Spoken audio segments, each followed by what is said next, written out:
अस्सलाम वालेकुम दोस्तों, कैसे हैं आप सब? उम्मीद करती हूँ आप सब खैरियत से होंगे। अनगिनत दुआओं, नेक तमन्नाओं, पुरखुलूस जज़्बों के साथ आप सबको मेरी तरफ से ईद उल अज़हा बहुत-बहुत मुबारक हो। दोस्तों, इस ईद पर सिर्फ जानवर ही कुर्बान मत करें, अपनी ज़िद, अपनी अना और अपनी बदगुमानियों को भी कुर्बान कीजिए।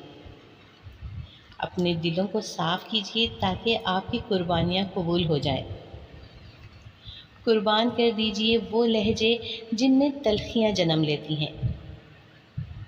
अपने अंदर परिंदों के जैसी आजिज़ी पैदा करें, जो आसमान की बुलंदियों को छूकर भी अपनी गर्दन झुकाकर रखते हैं। दोस्तों, इस ईद कुर्बान पर नफ़रतों को कुर्बान कर दीजिए ताकि मोहब्बतें जन्म लें, क्योंकि जानवर ज़िबा करना सुन्नत इब्राहीमी है और नफ़रतों को ज़िबा करना सुन्नत रसूल हज़रत मोहम्मद मुस्तफ़ा सल्लल्लाहु अलैहि वसल्लम है। दोस्तों, ईद उल अज़हा अल्लाह की राह में सब कुछ कुर्बान करने का दर्स देती है।